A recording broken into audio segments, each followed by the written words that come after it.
Good afternoon.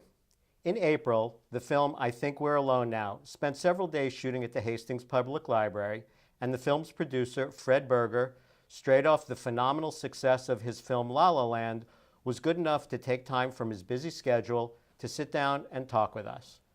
Fred, thanks for joining us. It's a pleasure. Good to see you. Would you tell us how you first got interested in film? Well, it's a sort of a long story. I think some people have seminal moments in finding their passion. For me, I think it was a bit more of a tug of war between sort of where I came from and my background, which is first generation. My dad was born in Alexandria. My mom's French, Jewish kid growing up in the suburbs. There are certain acceptable paths, and right. They tend to be law, business, and medicine. And I'm not smart enough to be a doctor, so law was the thing that I was always destined for, and I think also have an interest in. But at certain points along the way, you become a movie fan. Growing up in the '80s, and then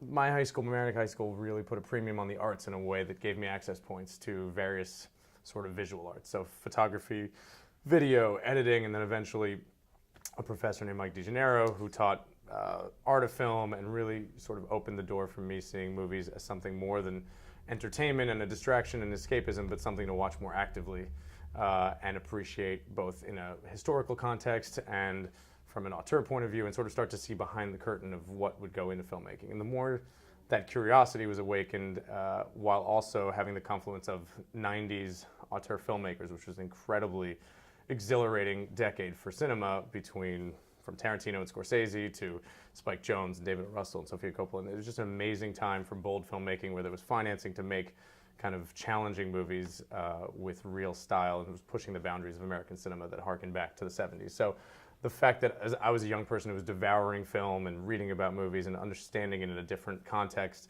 while some of the great filmmakers of our not only generation but historically will live on as the greats, were starting to work and really making bold moves, whether it was Wes Anderson or others, was kind of led to this cocktail of sort of infectious desire to be part of that circus. Mm-hmm. And I didn't know what it meant. I didn't know how I fit into that. I just knew that I had an urge to be creative in this space because it was sort of what was distracting me at all times. So did you go to college to study film? I thought when I was a sophomore and junior in high school, I was determined. There was posters of filmmakers on my wall, and the only context you have for careers in film at that age are really writer, director, actor. And I tried acting in sort of stage shows, and I was horrible and sweating, so that was crossed off pretty quickly. And writing was tortured and painful, even if I was okay at it. And so I had to be the director, I had to be the boss, which basically, allows you to be inspired by the people around you and choose, visual storytelling as a launching off point from scripts and other points of material. So I was determined to be a filmmaker. I was going to go to Tisch. that was going to be my life. And I think two things stopped me smartly. One is an understanding that I didn't know enough to be a good storyteller. So if you don't know anything about the world, if you don't have anything to say, if you don't have something deeply sort of burning to get out of you, it's really hard to be a big filmmaker, to be someone, it's one thing to understand how the camera works, but that's really not what being a director is. So I understood that I had more learning to do and more sort of world exploring to bring into my perspective. And then the other is a certain understanding that I didn't know how to get into the business at all.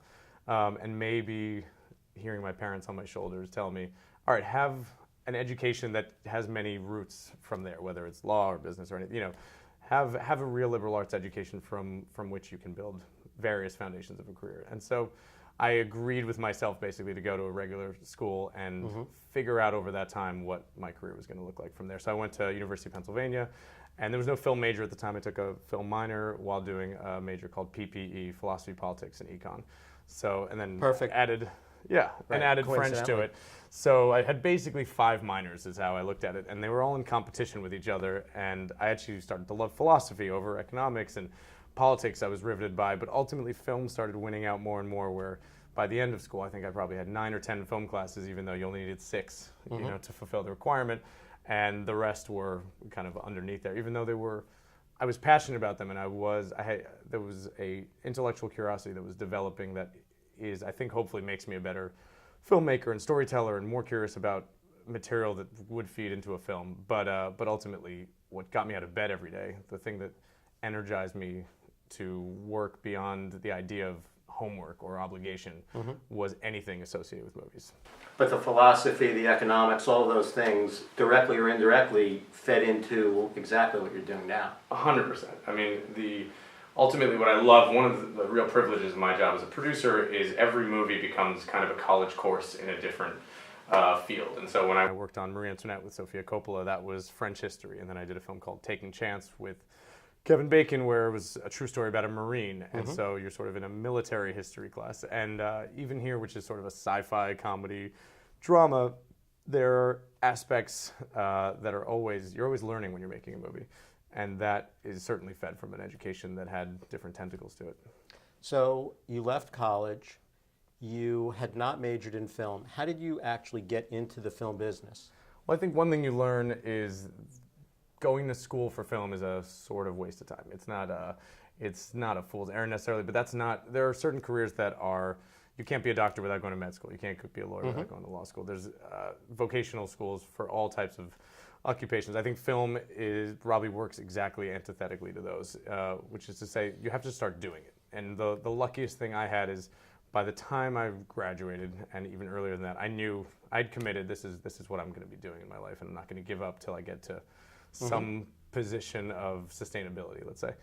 And internships is the key. You just start working. So when you have no foot in the door, I had no relationships anywhere near Los Angeles, let alone the film business.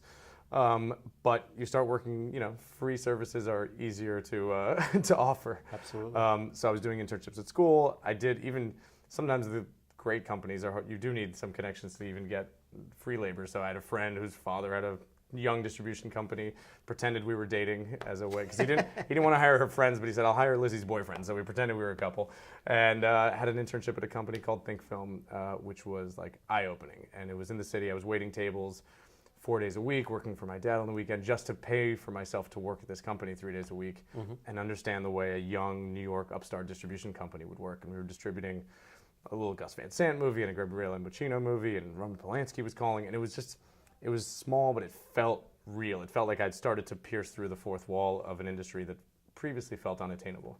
And that was very clearly, if I was at the bottom of the tiniest totem pole, working for free, calling movie theaters to see how much a tiny movie made in Maine that weekend, or putting posters on restaurant walls around Tribeca, there was nowhere beneath me at that point, and it was the most exciting time of my life. I could not have been happier. I was the first one in. I never wanted to leave. I was around really engaging young people who were passionate, and it was very clear at that point that if I could be having this much fun, earning no money, doing nothing of interest, having no creative momentum, then clearly this was a path that was going to be of interest. So you're working at Think Film. You're starting to get. You realize you've found your passion. What was it of all? Why a producer? What? I was thinking about this recently. It was, I think, always a function of what was important to me and what was wrong. So even at Think Film, which I loved, and started with some guys named David Fenkel and Daniel Katz, who went on to form A24, really good friends of mine. It was a really nice, it was one big office. We were all in one room, and it was a great place to work. And yet, I knew I didn't want to be in distribution. It felt too distant from the creative. So that was sort of checked off the list, because they offered me a job while I was still in school, and I would have had to drop out or finish early somehow, but I knew it wasn't worth it, because this is not the track I wanted to be on ultimately. Then got an internship at Focus, sort of on the international side, foreign sales, post, started to get a little closer to production and also to understand the business side a bit more. And that was fascinating, and a company that was making the best of independent cinema at that time, and still felt a little bit too far from being in the trenches making movies, which I at least had a taste of between photography and editing and shooting and making shorts. And I just knew I wanted to be behind the camera. I wanted to be with that family of people making art. I wanted to be informing the story. I wanted to be informing the cut. I wanted to be and at the same time, I knew I didn't want to have every decision on my shoulders, and that's what a director is. And I think as a kid, you don't know much else beyond what a director is, so you're ready to take that on. But I had a sense that I wanted to be a big part of the creative process without having to be the buck stops here. And ultimately, that's what a producer is a consigliere to the filmmaker, the partner from the first seed of an idea through the end of the edit and color and sound mix and the release. But you can jump between different ponds much more easily. So I can make a horror film and a comedy and a drama and a period epic without defining my career in the same way that a filmmaker kind of has to. Because it's hard to be a director of comedies that then suddenly jumps into, prestige dramas. You get pigeonholed. And I get to be in the ear of a director or a writer or an editor constantly. Nothing sort of happens without my creative input, which really feeds the reason I'm in film to begin with, is to be part of the creative madness. So we've all seen the credit at the end of the film, producer, and Right. you alluded to the many things that a producer does. But I have a feeling that most people really don't exactly understand the role of a producer. So it would be helpful if you could take a film that we all know really well, La La Land, and explain exactly what you did on that film. I think it'll give us a better idea of how essential and varied the role of a producer is on a film. Well, the first thing to say is that no one knows what a producer does. That is a Okay. fact that I've learned in spades. And the conversation usually goes something like, "What do you do?" "I'm a movie producer." "Wow, that's so cool." And then kind of a look gets in their eyes like, "What is a movie producer?" Like, I have no idea, And the biggest fallacy is that they're either the financier or purely related to finding the money, which is a very small and important component of my job. I certainly don't have the means to finance films, but absolutely putting a film together and finding all the resources necessary to bring it to life is absolutely a huge job of a producer. And then managing the movie, you're ultimately responsible if our movie goes wildly over budget. The bond company charged with protecting the film will come see me. So there's a financial aspect to it, but that's kind of the least interesting thing to me. A producer is the person who assembles all the pieces for every movie from the very, very beginning of idea of material with the filmmaker, with the actor, with the rest of the cast, with the crew, with the money, in order to say, okay, this is a greenlit film, and then you're shepherding it from pre-production, which is the point of time where you're preparing the film, and then you're shooting it, production, which is actually the shortest time. It's, I think, what people think of as making movies, because there's the cameras and the actors and the set design, but ultimately that's a very short slice of time because it's expensive time. And then post-production, which can be anywhere from 8 months to a year to even longer. And you're there shepherding the process the whole way through, logistically, creatively, in terms of personnel, in terms of finances, in terms of all practicalities. And then ultimately you're either selling it to a distributor who's charged with releasing and marketing the film, or you have a distributor on board at the outset, but either way you're working in concert with them and the director, hopefully, deciding the creative way of pitching this movie to people. How are we what's the timing of the release, what's the marketing campaign, what's the size of it, every strategic aspect that pertains to a film you're ultimately responsible for and implicit in. When it comes to La La Land, to answer your question, that's a very specific journey that maybe doesn't reflect every movie. And I think it's also fair to say that producers have different styles, and there's a lot of the reason there's a lot of producer credits at the end of a film is different producers have different roles and different functions within a movie, and it takes kind of a village usually to get films made. I will say executive producer tends to be one step removed. Either it's more on the financial side, more on the sales side, more of a godfather or an executive. The producer without any suffixes or prefixes is the sort of lead producer of the film. On La La Land, I was introduced to Damien. He was 25. He hadn't written Whiplash. Damien Chazelle, the writer-director of La La Land and Whiplash, was a young kid, had made a tiny film out of Harvard called Guy and Madeline on a Park Bench, which is actually really beautiful, a little musical, but 16 millimeter, black and white, scrappy, showed a lot of potential and promise, but he was introduced to me by a friend who said, "This guy's brilliant, needs a producer." And I met with him with Jordan Horowitz, who we ultimately produced La La Land together. We met him, he pitched us a romantic, original musical, old-fashioned, but also contemporary.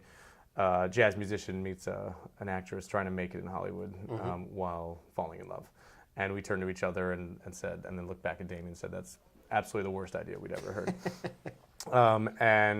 But his passion, his articulateness, his encyclopedic understanding of movies, but specifically musicals, really hooked us from the start. There was something, even well before Whiplash was a screenplay, there was something magical about him and incredibly compelling. And he was much rougher around the edges in certain ways. Now, So how old was he when he was you about met with him? 25. Okay. I was in my 20s. It was a long time ago. And we just set out to develop what we thought could be very challenging to get made, but we always believed could really strike a chord. Because although original musicals had kind of faded from fashion in Hollywood, there's an inherent spectacle to them. There's an inherent candy. There's an inherent sort of joyfulness to them that, if done properly and sort of cut against what makes people think they don't like musicals, we believe could be really effective. But also package some really personal, subversive, and difficult ideas in a kind of package that was more digestible and palatable. So us as young artists who had this fever need to express ourselves and to participate in the filmmaking process and had often been thwarted, we wanted to sort of portray that humiliation and that struggle and that the sort of conjunction of passion and obstacles, you know what I mean? Which is, I think, something that clearly interests Damien in all his work.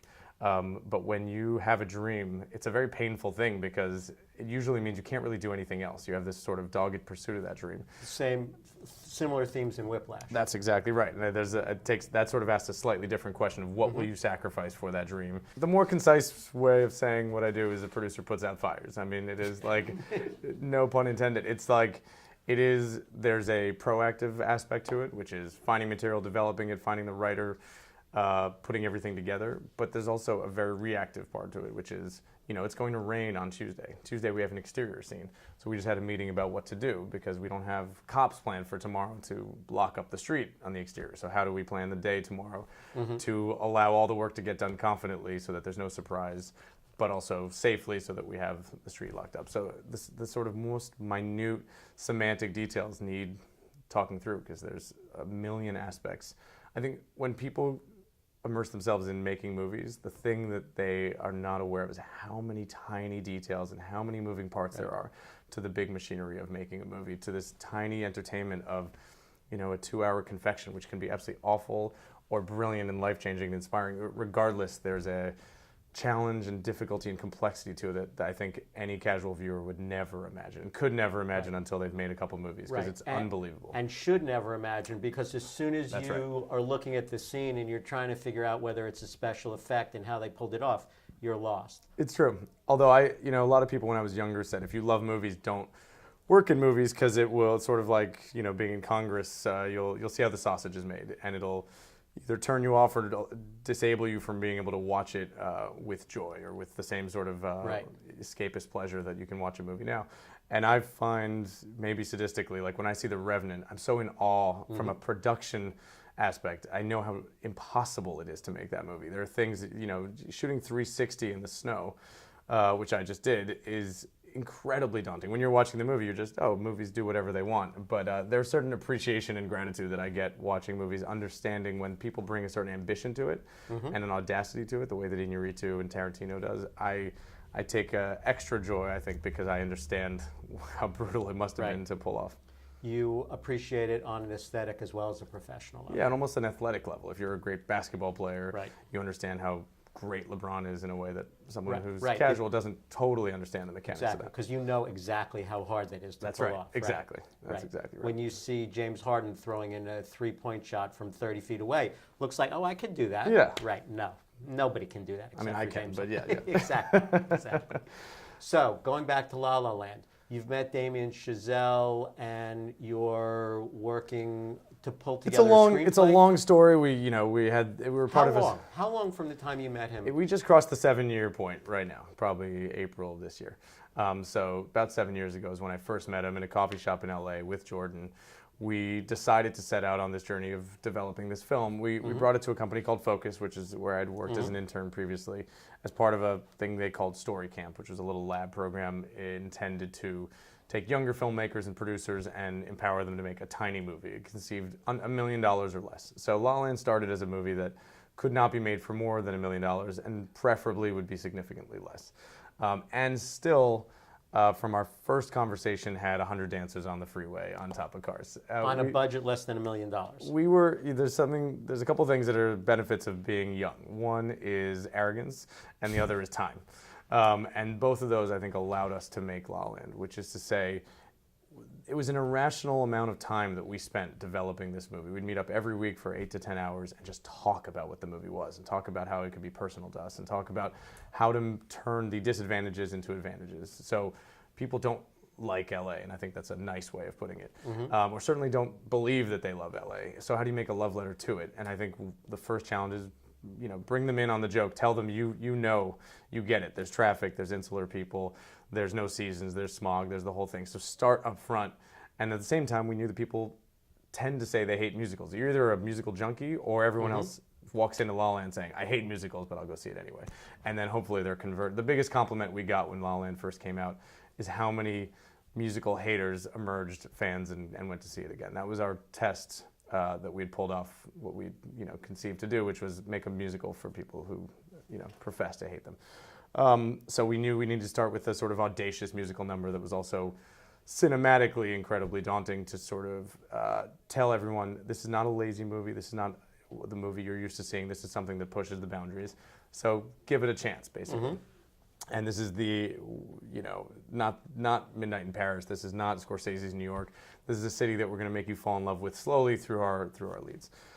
So we spend an inordinate amount of time talking about every aspect, including jazz and the ending and the rest. And we never believed we were going to make it for one. We thought it's just going to be so great. The script and the music and everything's going to be so compelling. They're going to recognize the genius that we're carrying with us, and they're going to give us $15 to $20 million to make it. Of course, the three people most susceptible to that all left focus while we were developing it.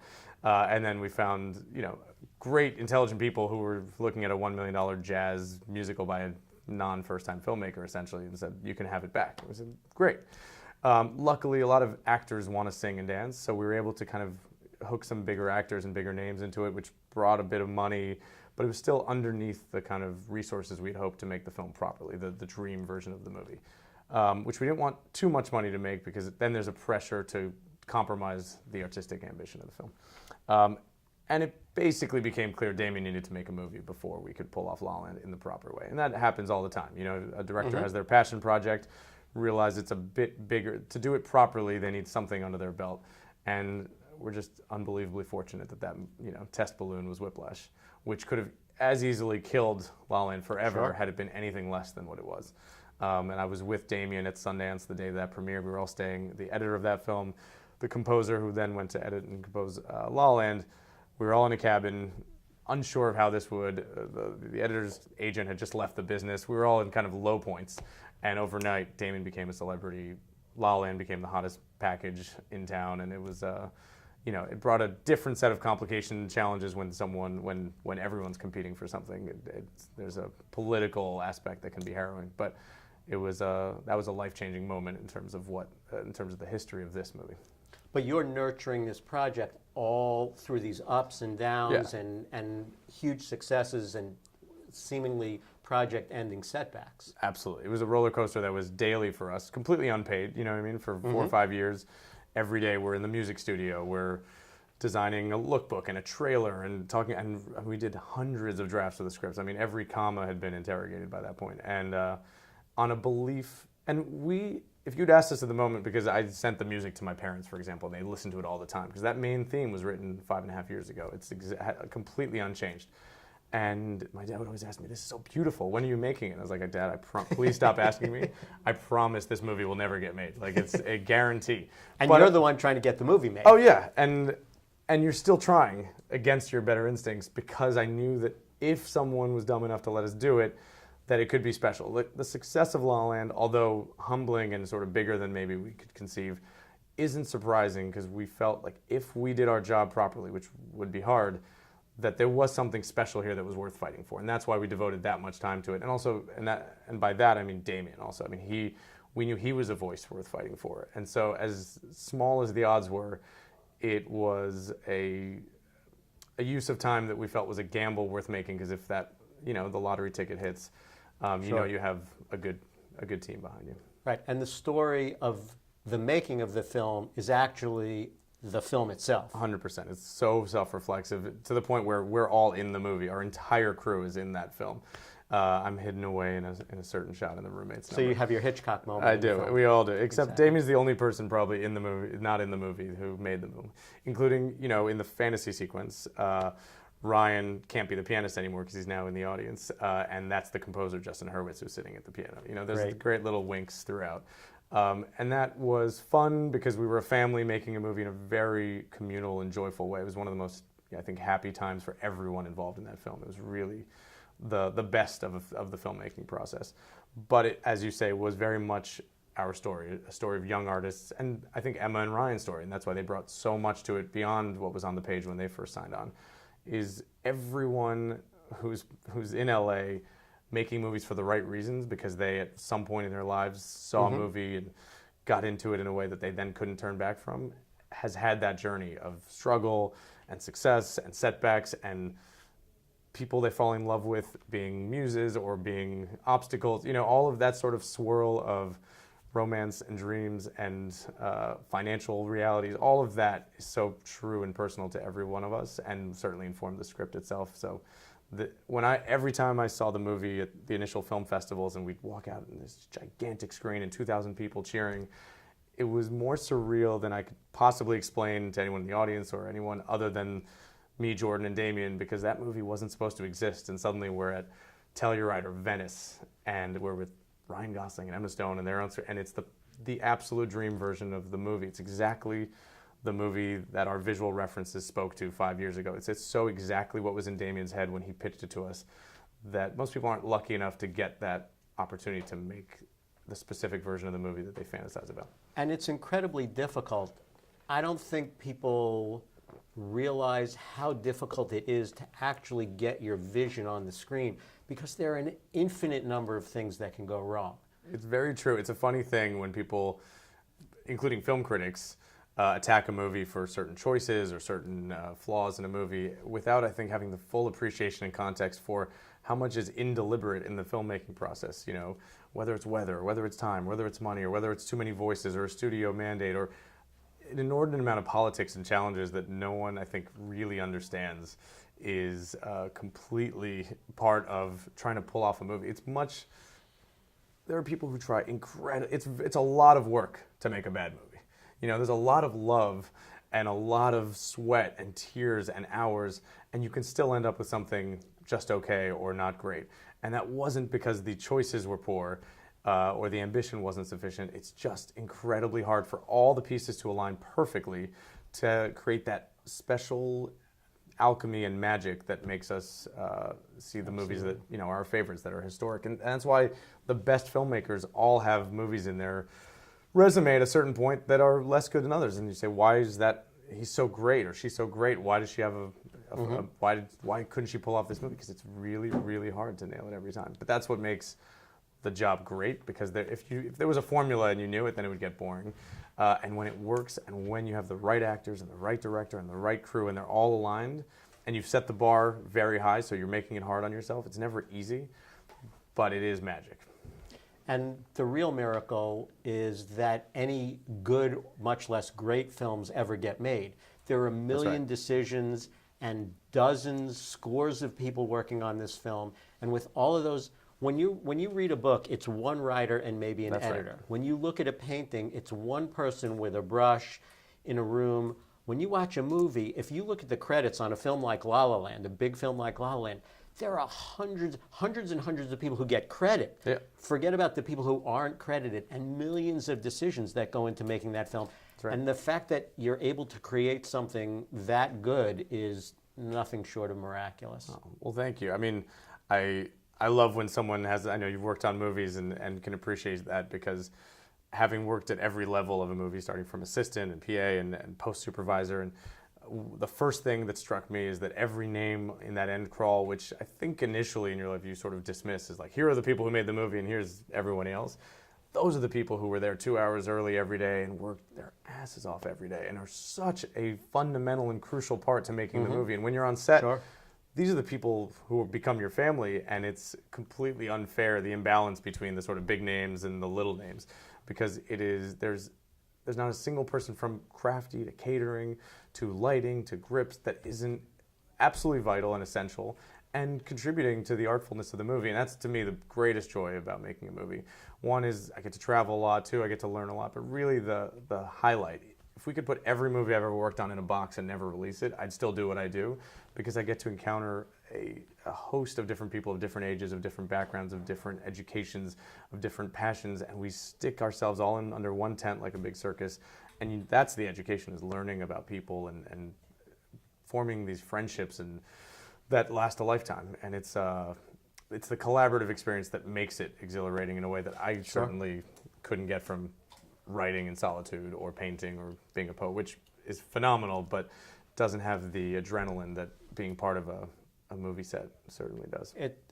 These people become your family for... Yeah, and you fight with family and you laugh with family, and it's a blast. And when you're working on a film, it's incredibly intense experience. Yeah. I mean, it's like going off to a desert island to fight against every conceivable challenge, emotional, physical, and the end result is a film like La La Land, if you're incredibly talented and lucky. Yeah, certainly a healthy amount of luck in any movie, and I think it's important that everyone understand that, from the people involved to the people outside. And I think anyone who believes in their own success too much, I think is set up for failure. And so I know how hard we worked on that movie. We put everything we had into that movie, but every time I watch it, I think about how different the movie would have been if it hadn't been Ryan and Emma at that moment. Mm-hmm. We hadn't found Lionsgate to support the film and let us make the right version of the film with the right amount of resources. There were no amount of talent and brilliance would have been inevitable for that movie had we not also had some big strokes of luck. But one of the things that's wonderful about the film is that the joy of the making of the film jumps off the screen and infuses itself into the audience. Well, I'm happy to hear that, because it was incredibly true of the process. Every day, I couldn't get to set early enough. We never wanted to leave. We did one day of little pickups a few months later, just some little visual effects things. And our entire crew came back, even though we didn't need all the sort of A players to come back, just because we missed each other. It was such a beautiful process, because everything we were doing was so challenging. We were doing all these long single takes at magic hour with, tell people who don't know what magic hour is. So, our cinematographer, Lena Sandgren, who's Oscar-winning, and Damien Chazelle, they would go off to shot list, which is basically plan all the shots for the film. Mm-hmm. And they came back one day and said, guys, I have it. And we'd already committed to shooting film and 4perf, which means shorter mags, which is already... Shorter magazines, what the film is one contained challenge. in. Right. Correct. So, and they said, we have a brilliant idea. You'll never see the night sky in the entire film. All we can see is magic hour instead of night, which means when the sun, that perfect time, that half an hour window when the sun is setting and the sky is pink or blue or orange, and in LA especially has a sort of magnificent vista. The colors are part of what drew us to making an LA love story, is these sort of the mundanity of, electric poles and gas stations and these sort of relatively ugly streets and strip malls set against these gorgeous sunsets that we see in Paul Thomas Anderson and Tarantino's films that suggested to us that there was an LA love story to be had. But from a production point of view, when you're doing single long takes with dancing and singing and incredibly complicated camera moves with half an hour to get right, it's a producer's nightmare. And yet that's what Jordan, Mark, and I ran to, was this idea of let's make it as hard on ourselves as possible within reason. Because what our hope is, it'll engender a discipline and a kind of cohesion among the crew to do better and to do bigger and to work harder than they'd ever worked. Because when you have no margin for error, it's just your alertness, your kind of adrenaline is in a different place. And it was exactly what happened. Those days turned out to be the most kind of seamless. We'd always wrap early when we had a crazy day like that, because you had to be perfect, so everyone was. On the days that seemed easier is when we'd relax a little bit and things would get sloppy a bit.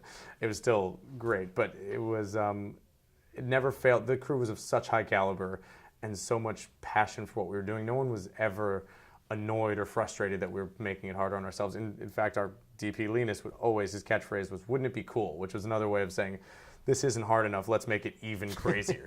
We'd combine the two hardest shots of the film and say, let's make it one. And that was, there was an infectious energy to that ambition. And I, as a producer, only pushed Damien to shoot longer, never shoot sooner. There tends to be a pressure in movie making to say, we got to make our day, we got to make it shorter. Mm-hmm. That wasn't, the first day we wrapped 2 hours early, and it was the single shot through the house of Emma and her roommates dancing and singing. And I was like, Damien, you can never do that again. He's like, we got it. I was like, I know, but we have 2 hours left. Let's keep going, because you have nothing to cut to. You have no protection, no Right. safety, and we're shooting on film, so it's fuzzy in the monitor. You don't even know if you have it until the next day.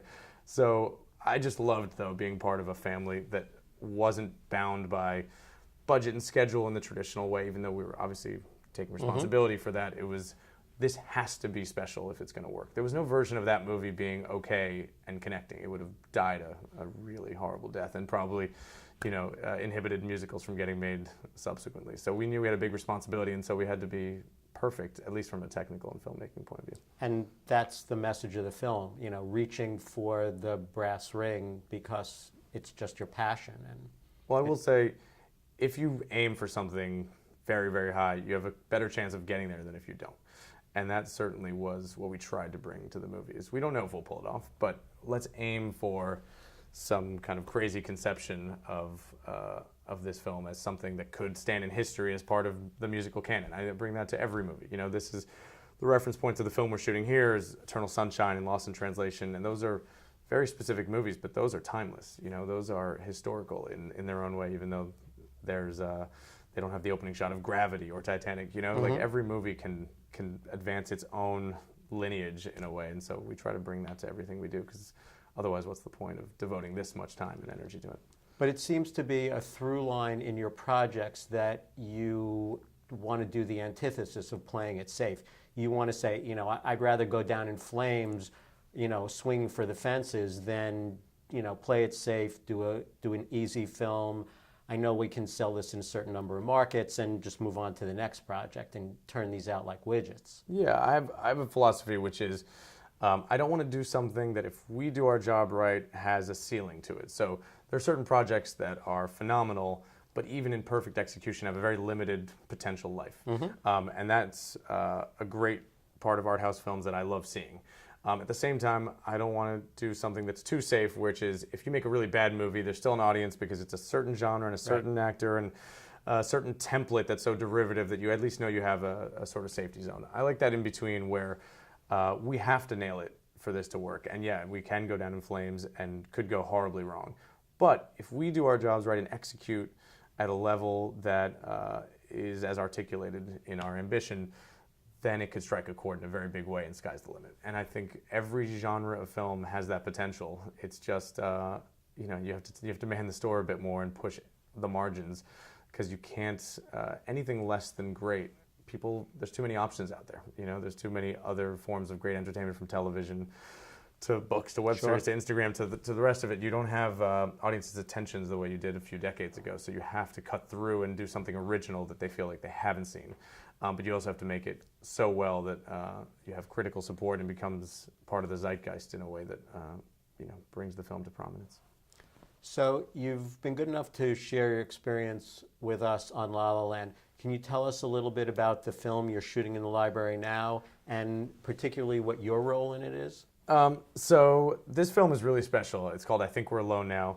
Reed Morano's the director, who is one of the premier cinematographers in the world. She started as an operator. She's done hundreds of movies and evolved into a filmmaker. She directed a movie called Meadowland with Olivia Wilde that was incredibly well received. She has The Handmaid's Tale coming out on Hulu, which is, she did the first 3 episodes, and it's basically a film on TV. It's absolutely stunning. The reviews have been perfect. And she is both a gifted storyteller as well as being a visualist. She's not just, a lot of people come to becoming a director from different paths, whether you can be a DP, you can be an AD, you can be just a guy who wanted to direct. What's amazing about Reed is that she's as considerate and as skillful with performance and script and every other aspect of the filmmaking process, not just the camera. But in this specific case, she's the director of photography, which is in charge of the lighting and the composition, and she's the operator, so she has the camera on her shoulder the whole day, in there with the actors, directing while changing the setups at each moment. So it's the first time I've ever seen that or even heard of it, and it's an amazing thing to watch on a daily basis, and makes my job as a producer, in a way, allows me to step back, because there's such a trust and an intimacy to her relationship and dynamic with the actors, because Peter Dinklage and Elle Fanning, 2 extraordinary actors, and the 3 of them form this sort of mini triad and are discovering the movie as we go. I was very lucky to find the screenplay for I Think We're Alone Now by that guy over there right outside the window, Mike Mikowski, who, like Damien, is very annoyingly young. He's 25. This is his second feature made. He's written 2 scripts and 2 for 2. This one's getting made. I read it less than a year before we went into production, which is unbelievably rare and the opposite of certainly La La Land and almost everything else I've ever worked on. And it was just one of the better scripts I'd ever read, one of the best writing I'd ever seen, and then I was astonished to see how young he was. But it had such a specific voice, and it was exactly what we're talking about, which is it read like a comedy, but I'm not a comedy producer in the kind of tradition. I have a friend who produces all of Seth Rogen's movies, and he does that in a way that I could never do. He's the best, you know? And so I have great respect for what others do well, and I don't need to play in their ponds necessarily. But this felt a comedy in the ilk of Lost in Translation or Eternal Sunshine or Harold and Maude, which is another reference point, that was never being played for laughs or punchlines, but just the absurdity of the situation. And it was just so elegant and subtle and readable and performance piece, and clearly lent itself to a visual language, which comedy doesn't always do. And that's what drew me to it. Is ultimately I'm addicted to cinema, and that's a pretentious thing to say, but I go to the movies to see. We all derive different pleasures from movies, but for me, it's how is a filmmaker controlling the experience, and how is the visual experience communicating to me what the characters are feeling and what the emotion of the story is. And I think you can see that in La La Land and in Moonlight and Arrival and a million other great movies. And so we set out, Mike and I. He invited me onto the project after I begged him and told him how much I loved it. Peter was already on board, both as an actor and a producer, and the three of us... Peter Dinklage, the star of the film. And we said, let's go find a filmmaker who's a director. We don't want anyone who's playing for comedy. We want a visual storyteller. And Reed was the top of our list, and unbelievably, she loved the script. She was looking to make a movie like this, and from there, quickly, Elle Fanning signed on. It was the dream, literally the dream team. Like, there was no package that we had ever conceived of that could be more interesting to us than that triad, and it's been a joy. Well, thank you for your time, and we're all really looking forward to seeing the film, and thank you for shooting in Hastings. First of all, thank you, because honestly, as I was saying to someone outside, the film, this is another example of luck, is when we found the Hastings Library, we decided basically we can't make the movie without it. And luckily, Tom and Joan and everyone in Hastings invited us in despite the disruption that a movie set and a movie operation creates. And it's been unbelievably crucial to the film. And you'll see when you see the movie, there's a specific aesthetic that this library provides that the movie would certainly be lesser without, and the community's been so welcoming. It's just been, we keep saying because this is our last day in Hastings. Oh, how perfect. And the weather's always nice here, the people are great here, the food's great here. We're just happier when we're shooting in Hastings, so we're unbelievably grateful to the community and to the library and to everyone involved, because I hope you'll be as proud of the film as we are. And during Lost in Translation, the Park Hyatt didn't want us to shoot there. And then now, it's most of the people who go there are going to the bar where Bill Murray and Scarlett had a drink. And I hope that infuses a bit into the library's reputation later. I hope we do you proud, because it's been an amazing experience, and we're really genuinely appreciative. Well, thank you. Thanks, man. Thanks, guys.